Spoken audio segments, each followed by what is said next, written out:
Hey folks, one thing I like to do in the kind of off season, and what I refer to as the off season is the season where I'm not hunting. So it's the summer, you're not allowed to hunt during the season, so it's basically all just gardening and whatnot. So when aside from gardening, when I'm wanting to get out and do something as far as like kind of self-reliance and whatnot goes, I try to go fishing. Now, I don't live in a place that has a lot of lakes. I live in Minnesota, which generally, has a lot of lakes, but the closest lake to me the closest lake to me is about 25 miles. The closest lake to me that's worth anything is like 45 miles, maybe an hour away.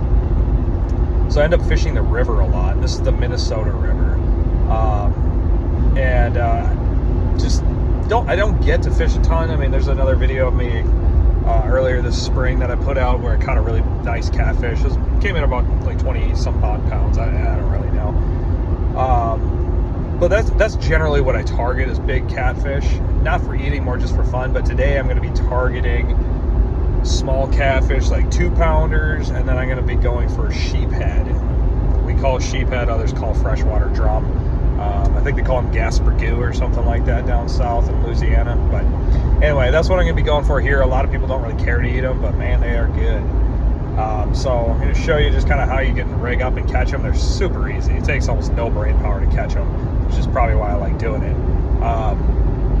Before we get there, before I left here, I went out in my backyard. I have a couple logs strategically placed around my yard so that I can collect night crawlers easily.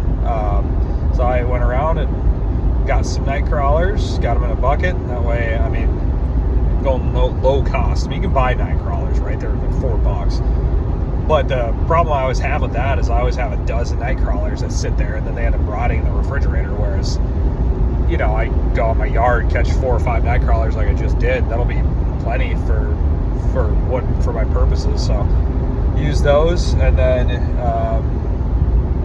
I don't catch them, I'll just dump them back in my compost. That's where I generally get them, either the compost or those logs. So hopefully here in a little bit I'll show you a couple catch videos, so stay tuned.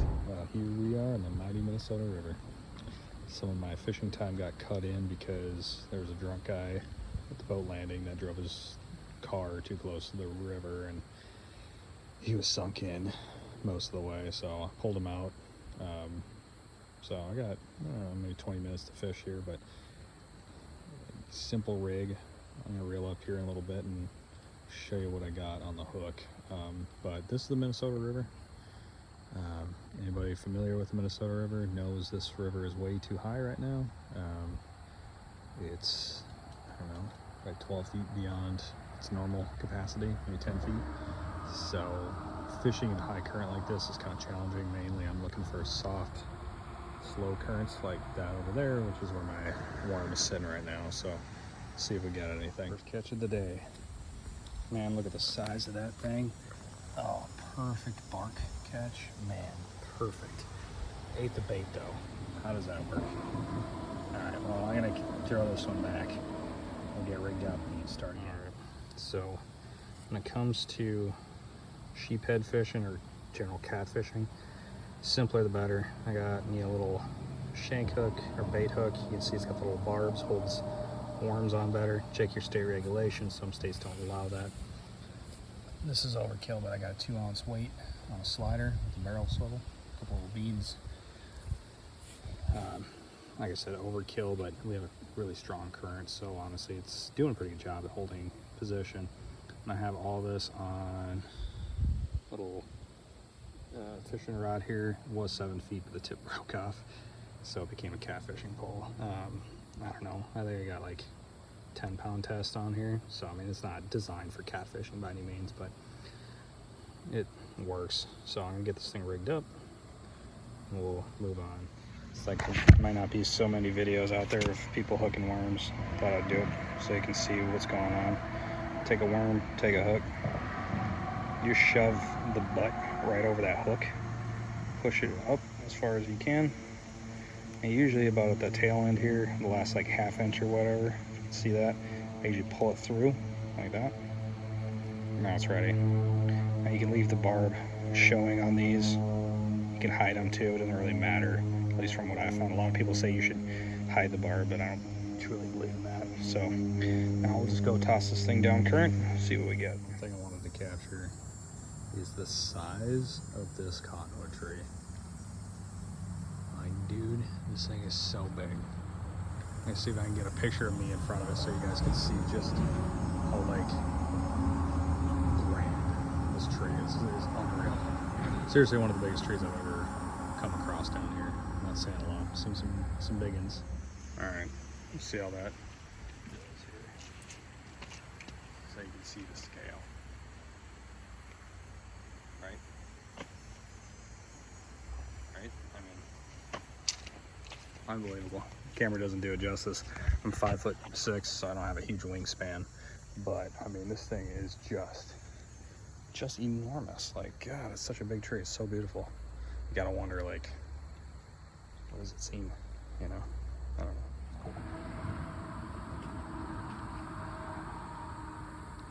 So I'm getting a little tap. Let's see what we got.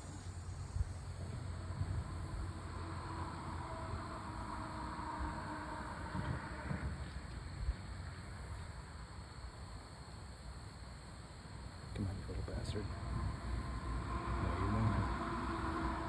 Well, after 3 attempts, finally got him. But like I said, catfish, they play with these things for a long time. You really got to let them take it before they'll actually bite it. And this is a small one with a pretty big hook, so all right, we're gonna, way too small for keeping. I want at least like a 2-pounder. So we're letting him go, but I'll let him thrash a bit so I can get the hook out, and we'll toss them back.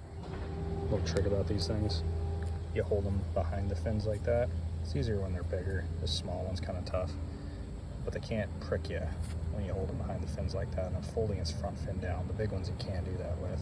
The small ones, though, you can. So that's blood from the fish. It's not me. So we're gonna toss them back here. Let them grow another pound, 2. All right. Well, that's it. I gotta head out. Yeah, I mean, fun little fishing trip. Not a ton of success, just that one little tiny catfish and that stick, which, I don't know, must have got a bite and then pulled it into the stick and I hooked the stick. I don't know. But yeah, I mean, fun little trip. Yeah, got to help a drunk guy get his truck out of the mud. Got to catch a fish, got to sit and see some nature, saw a big blue heron, excuse me. I think it was a blue heron. It might have been a gray one. It's hard to tell. It was flying through the woods. But just nice to sit out on the woods a little bit and just kind of be around some nature and relax. So now I'm going to go pick up my girls at daycare and enter in a whole world of chaos there. So, yeah, hopefully next time I go out fishing, I catch a couple more sheephead. Like I was saying before, the river's a little high for this type of fishing. There's another spot I want to try for some sheephead. It's an oxbow, and an oxbow is basically a branch of river that kind of got stuck by itself, I should say. The river current moved off somewhere else, and then it leaves what looks like an oxbow behind, so it's more like a lake. So I'm gonna try that next time and see what happens. It's super muddy, so I've been a little hesitant on trying it out, but got the fishing bug here now that we're, of course, entering in August, getting towards the end of the season. So I want to see if I can catch a couple fish anyway before the summer ends. So anyway, good talking to y'all. I don't know, have a good day. Bye.